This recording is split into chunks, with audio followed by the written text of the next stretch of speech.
Welcome back to Mega Movie Drive-In, everyone. I hope you are having a splendid day, because I know I am about to. Today we are doing, oh yes, one that I've waited a while to do. The Horror of Party P, or Weird Atomic Beasts Who Live Off Human Blood. Either way, I like both titles and I think they're pretty awesome. This one was actually shot in my home state of Connecticut, right down there in the Greenwich-Stamford area. And a lot of us were kind of first introduced to this movie from, yep, you guessed it, Mystery Science Theater 3000. You could pretty much guess the genre of this movie by the title. This is a horror slash, I guess you could almost call it musical, really, because it's got that rock band in it so much. Fun fact, the band playing in this movie, and they're actually featured throughout it, is from New Jersey, and they're called the Del Airs. This is from 1964, and it was directed by Del Tenney. Well, I don't want to waste any time. Let's jump right into this one. Title screen with a nice surf jam playing. Oh yeah.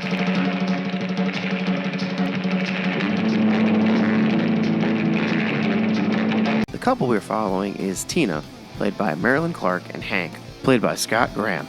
They are a couple who is clearly in need of some therapy. Seems like Tina wants to go out and party and Hank wants to grow up a little bit. While Tina and Hank kinda hash it out, a small fishing boat off the coast drops nuclear waste into Long Island Sound. To be honest with you, nowadays that's really not that uncommon.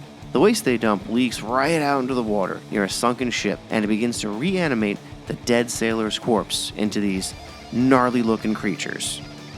The music for this movie really scares the shit out of me. Just listen to it, man. It's gonna give you nightmares, I promise.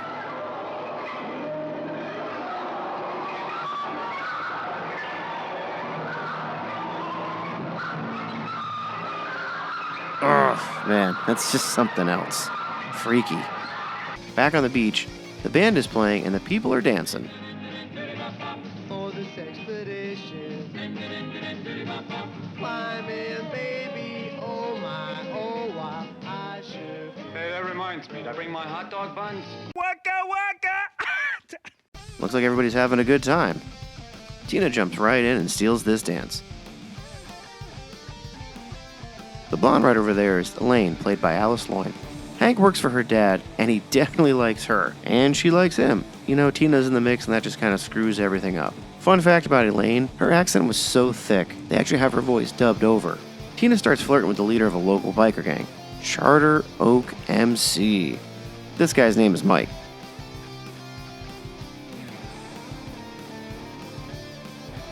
Well, thanks to Tina, Hank gets into it with the biker. She doesn't want to go with you.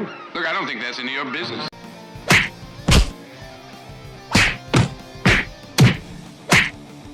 Which ends up being an 8-on-1 actually. Then a bunch of random fights break out. And then the fights are finally broken up and it seems like Mike and Hank are cool. Not Hank and Tina. Hank is done with her and he's had it. So she goes for a dip. Swims out to a rock on the middle of the beach there and, well, I think you can pretty much figure out what's about to happen next.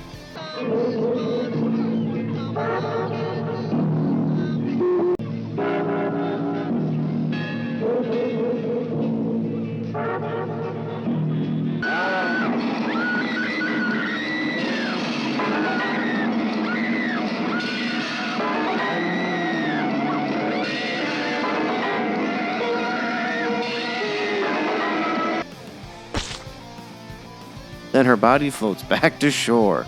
That was quick. This is T.I. Wells, played by Damon Kerbor. He's going over the evidence at the beach in Tina's body. He goes to see Dr. Gavin, Elaine's father, played by Alan Laurel. And he is so knee-deep in this thing now, he tells Elaine unfortunately he can't make Tina's funeral. She said she feels really dirty because now that Hank is single, she's gonna go for him because he's back on the market. The housekeeper, Lulabelle, is played by Lulabelle Moore, and she has some pretty strong opinions about what's going on around here. It's the voodoo, that's what it is. Elaine comes home and she says she's staying in. She was gonna go to a slumber party. You know, pillow fights, girls, talking about boys all night, candy, you know, the whole 9 yards. It actually sounds like kind of fun. But she said, you know what, I'm skipping this tonight. And it's a good thing that she bailed, because we were about to witness a massacre. Forgive me on this one because I don't know any of the names of these real actresses here, but it's about to get ugly. These poor girls think some local boys are coming in to crash the party. But little do they know. That is the fortune of all womankind. This song is giving me Manson family vibes, actually.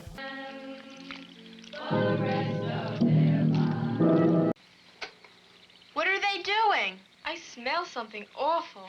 Smells like dead fish. Ooh, I hope they don't throw fish again. Like they did last year.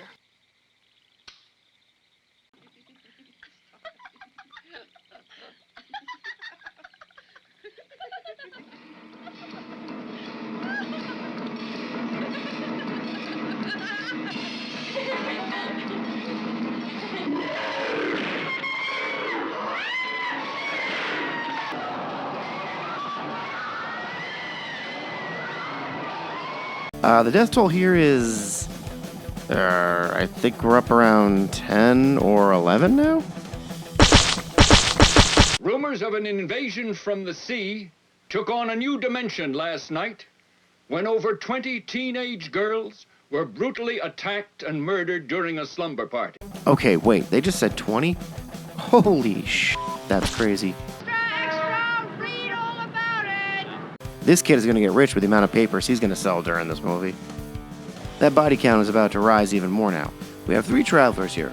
These girls are played by Dina Harris, and the other girls are played by Emily Laurel, and the girl driving is played by Courtney Love. Just kidding. Her name is Carol Gruberman. And they get lost in the woods and they get a flat. And guess where it is? Right near where all those girls were killed a couple days before. Hold it, I hear something too. I think I'll go take a look around, girls.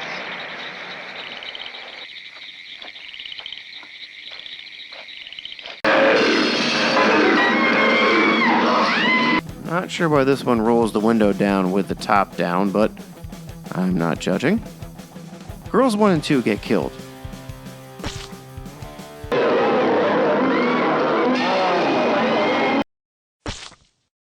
3 jumps in the truck and slams it shut with the monster's arm inside there. That must smell really bad. Why, what's this, Eula Bell? Oh, that's mine. Give it. It's a voodoo doll. Who is it, anyway? One of them zombies. Oh, hey, Hank is here. But where the hell has he been? Hank and Lulabelle convince Elaine that it's time to get up and get out. But you don't see me going around moaning and groaning all day. So the 2 of them head down to the beach to see what everybody's up to. And it is doom and gloom down there tonight. Wow. Pretty dead tonight, huh, Ron? Yeah, ever since Tina got killed, no action around here. She requests a song. What'd you like to hear, Elaine? How about, Just for you, baby. But didn't even stay for it. These muck monsters will bang anything with a skirt. Poor guy gets his arm caught in the damn glass. These guys have a knack for losing limbs. So somebody brings one of the hands from the trunk or the convenience store to the doctor, and he starts testing and examining them. They can't seem to figure out what kills these creatures. Lulabelle helps, and she figures it out pretty quick.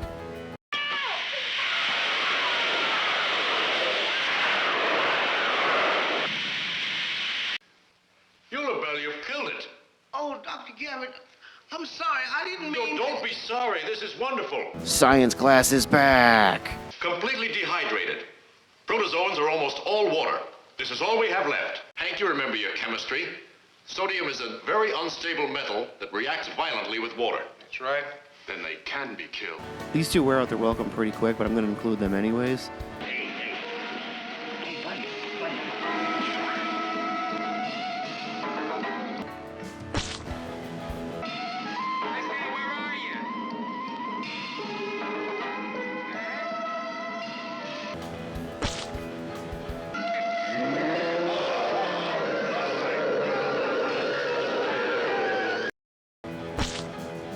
Okay, here we go with a montage.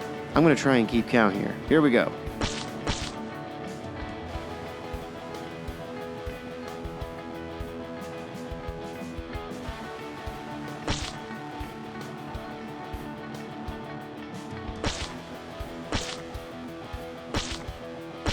I told you that kid was going to get rich. The montage covers them working on. To be honest with you, I'm not 100% sure because I really didn't pay attention to that science part. Hank, you remember your chemistry. Sodium is a very unstable metal that reacts violently with water. That's going to be the key ingredient to kill these things. They discovered that the monsters are radioactive. And pretty quick, Hank figures out who to blame for this one. Waste material from the reactor at the university. Do you know where they dump? A friend of mine said he saw them once out at At Western Island, I believe. Western Island, Western Island. Here it is. Look at these currents, Hank. If one of those containers sprung a leak, the waste would be drawn right by our shore. Nothing gets by Hank. Now we get another montage of everybody checking the bodies of water in the surrounding area. They're pretty much trying to figure out where this monster's nest is now. Hank is able to get a large quantity of sodium from NYC. Man, I told you this guy is awesome. The doctor comes back after checking the local rivers for radioactivity. Absolutely no luck. I must have tested at least 10 places and didn't find a thing. He asked Lulabelle where Elaine is, and she said that she's off to check Fingal's Quarry. Fingal's Quarry? Yes, sir. Good God, why didn't I think of that before? That's the deepest body of water around here, and it's right where those 3 girls were killed. So I guess if there was 3 of them, that means none of them made it after all. Well, the doctor rushes over there because he thinks that's the hotspot for all these monsters now. Good going, Elaine.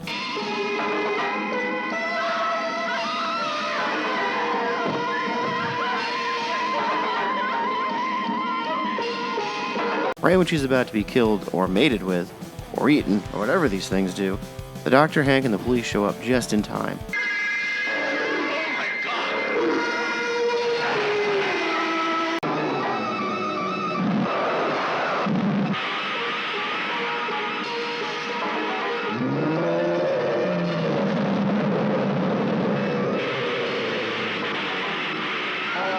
And they just let loose on these fuckers.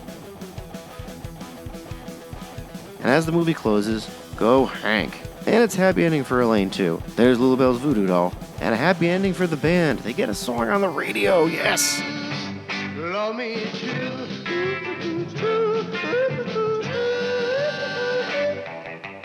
I don't wanna be lonely. I don't wanna be blue. The end.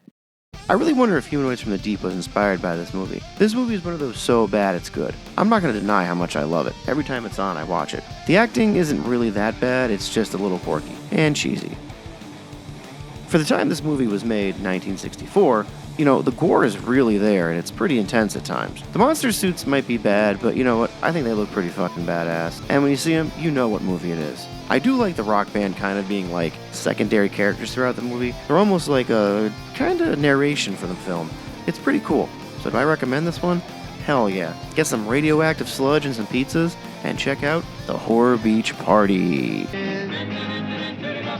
For this expedition, climbing, baby, oh my, oh why I should. Hey, that reminds me. Did I bring my hot dog buns? Gonna get some we'll see how it feels to fly on down the road. Gonna get some we'll see how it feels to fly on down the road. Make a left, make a right, now the cop inside, we'll fly on down the road. Let's fly.